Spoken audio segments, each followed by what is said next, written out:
Hello everyone and welcome to the fourth lecture of the AMC preparation course on the fourth part of the principles of dermatology.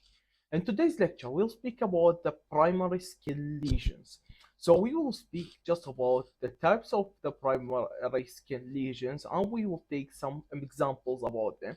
We won't talk a lot about the examples because each example will take 10 minutes to talk about it. So we will do a separate lecture for each. So now let's begin explaining them. So first of all, let's remember and revise the skin layers. So first of all, you have the epidermis, then the dermis, then the subcutaneous tissue, then the muscle layer. The epidermis itself has some layers and the dermis as well. So let's get to know those. The epidermis have how many layers? 1, 2, 3, 4, 5 layers, and the dermis have 2.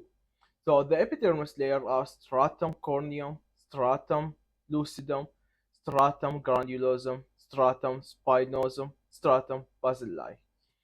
The dermis are papillary and reticular. Then we will have the subcutaneous fatty tissue. This is important to know the types of the primary skin lesions. So first of all, we will have a macule. The macule is a flat, non-palpable skin lesion, so we won't palpate it, and its size is less than 1 centimeters, and it will differ in color from the surrounding skin. So it's unpalpable, so it's flat and less than 1 centimeters, and it will have a different color from the surrounding tissue. As we can see, it's just in the stratum corneum. So the first example for a macule is the freckle. We see it normally in people. It's actually really beautiful. So it's flat, we can palpate it, and it's less than 1 cm. Next we will have nevus spillus. Nevus spillus actually can be in two forms. So the first one is a macule. It's unpalpable, it's with the skin, and it's less than 1 centimeter as well. Then we'll have a patch. A patch is also a flat lesion, but it's more than 1 centimeter in size. So the same as macule, but more than 1 centimeter. So let's get to know it. So the first example for it is congenital nevus. It's a flat, but it's more than 1 centimeter. Then we have the nevus spillus again. This one is also nevus spillus in the same shape, flat, but as we can see, more than 1 centimeter. So it's a patch now, not a macule.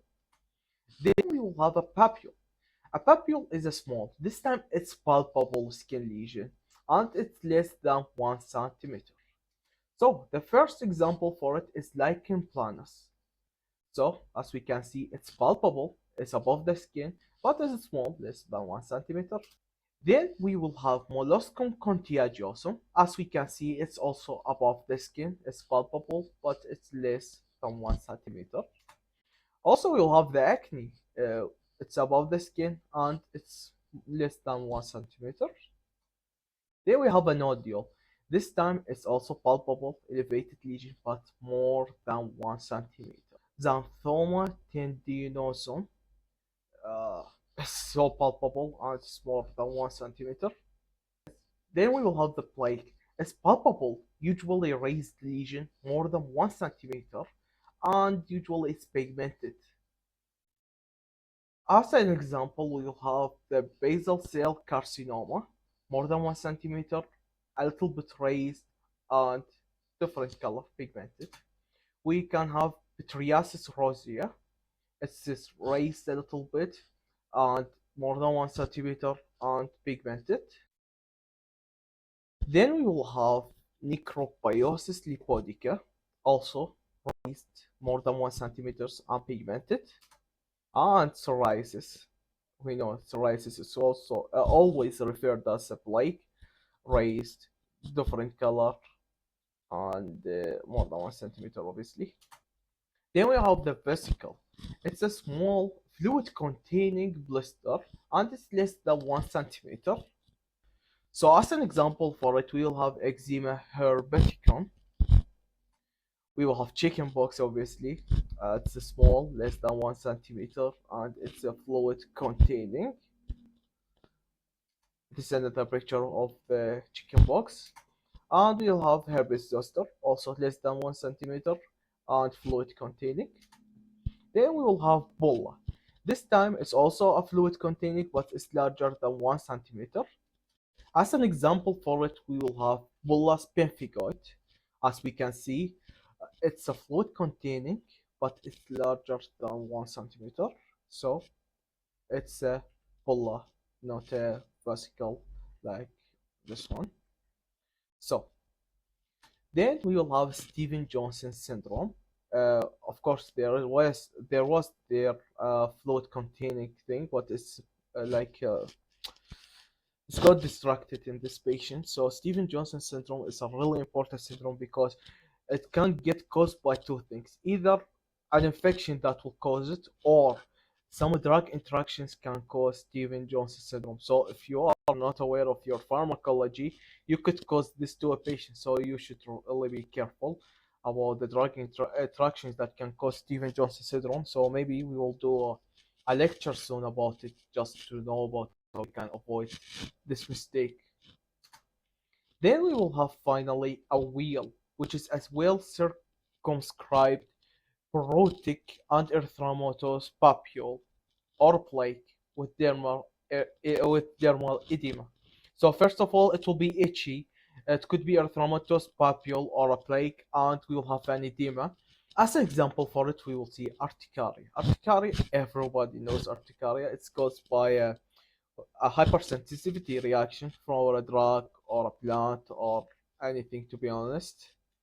So this is the urticaria, as we can see. It's erythematous and it's itchy, obviously.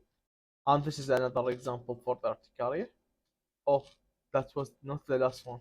Pustule is the last one.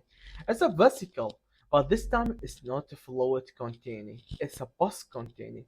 So we will see a pus inside it. We can take pustular psoriasis as an example. A psoriasis, but we will have pus in it, or just a regular pustule, which is a pus containing vesicle. This is a revision for everything. Yes, it's the last thing. So this is the normal skin. This is the macule, non-palpable, uh, flat, and less than 1 centimeter. Comes with it the patch, which is not here, which is non-palpable but more than 1 centimeter. Then we have the papule, which is palpable but less than 1 centimeter.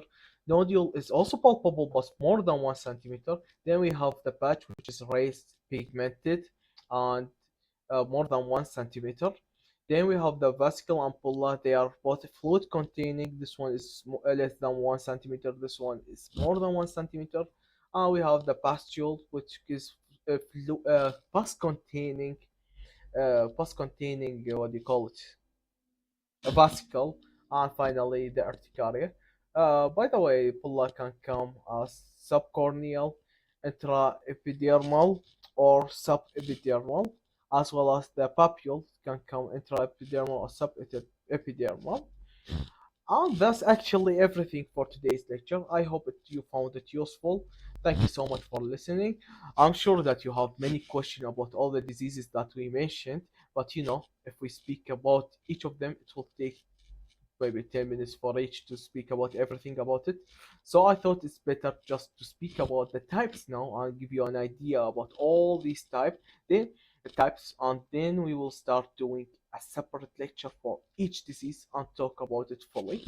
So that's all. Thank you so much for listening. I hope you found this useful and have a great day. Goodbye.